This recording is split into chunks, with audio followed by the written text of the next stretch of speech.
ఒక ఉమెన్ నిజంగా సంతోషంగా ఉందా? ఉద్యోగం చేస్తే కుటుంబాన్ని వదిలేసిందంటారు, ఇంట్లో ఉంటే ఇంట్లోనేగా ఉంటున్నావు, ఏం చేస్తున్నావు అంటారు.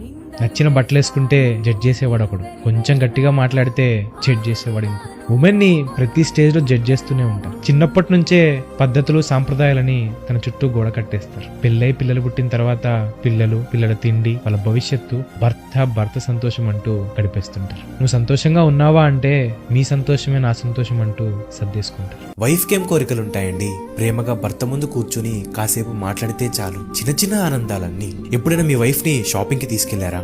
షాపింగ్ కి తీసుకెళ్లి మీకు నచ్చిన శారీని సెలెక్ట్ చేసి దాని మీద మ్యాచింగ్ బ్యాంగిల్ సెలెక్ట్ చేస్తే చాలు. ప్రేమతో మురిసిపోయి అందరికీ చెప్పుకుంటారు. పనిలో చిరాగ్గా ఉండి అలసిపోయి ఉంటే మీరు కాస్త ప్రేమ చూయిస్తే చాలు, అలసటంతా మర్చిపోతారు. కోపంలో గొడవై మాట్లాడకుండా ఉంటే మీరు కొంచెం ప్రేమగా మాట్లాడితే చాలు, కరిగిపోతారు. మీరే ప్రపంచం అనుకుంటూ మీతో ఉన్న వాళ్ళకి మీరు చూపించే ప్రేమే వాళ్ళ సంతోషం. ఒక వైఫ్ హెడ్ఏక్ వస్తుంది, అలసిపోయి స్ట్రెస్ గా అనిపిస్తుంది అంటే ఒక హస్బెండ్ ఎందుకంత సీన్ చేస్తున్నావు? అందరు చేసే పనులే కదా నువ్వు చేస్తున్నావు, నీకేమైనా కొత్తగా ఉందా? నువ్వే చాతగాక అలసిపోతున్నావు అంటారు. అలా అన్నప్పుడు ఆ వైఫ్ మనసుకి ఎలా అనిపిస్తుంది? తను చేసిన పనిని నువ్వు పొగడకపోయినా పర్లేదు, అలసిపోయినప్పుడు నువ్వు ఓదార్చకపోయినా పర్లేదు, కానీ తనకి చేత కాదు అంటూ దెబ్బి పొడుస్తూ తన మనసును నొప్పించడం ఆ వైఫ్ తట్టుకోలేదు.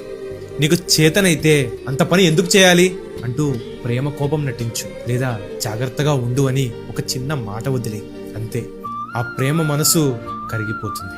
ఒక అమ్మాయి నవ్వుకుంటూ మాట్లాడితే అందరితో ఇలా అంటారా? అది ఎవరిపై నవ్వినా మాట్లాడుతుంది, ఈజీగా పడిపోద్ది. ఎప్పటికైనా వాడికే పడ్డది, నీకు పడదా? ఇలా ఒక అమ్మాయి గురించి నాకు కొంతమంది చెప్పారు. ఒక ఫంక్షన్ లో యాక్సిడెంటల్ గా అమ్మాయిని నేను కలిశాను. ఆమె ఎంత హంబుల్ అంటే అందరిని నవ్వుకుంటూ పలకరిస్తూ చైర్ తెమ్మంటారా, వాటర్ తాగుతారా, కూర్చోండి వస్తారు. ఆమె అందరిని నవ్వుకుంటూ పలకరిస్తున్నారు, చాలా హంబుల్ గా. ఈ అమ్మాయి గురించా నేను విన్నది? అంటే ఒక అమ్మాయి నవ్వుకుంటూ మాట్లాడితే అందరితో ఇలా అంటారా? అదే ఒకవేళ అమ్మాయి ఎవరితో మాట్లాడకుండా సీరియస్ గా తన పని తను చూసుకుంటూ వెళ్ళిపోతే, రే దీనికి ఎంత పొగర్రా, నేను ఎక్కడున్నా చూడకుండా వెళ్ళిపోయింది, ఇంత బలుపురా, ఇంతమంది ఉన్నా ఎవరితో మాట్లాడట్లేదు అని అనుకుంటారు. మనం ఎలా ఉన్నా ఏం చేసినా అనుకునేవాడు ఏదో అనుకుంటూనే ఉంటాడు. నీకోసం బ్రతుకు, నీకు ఎలా నచ్చితే అలా బ్రతుకు.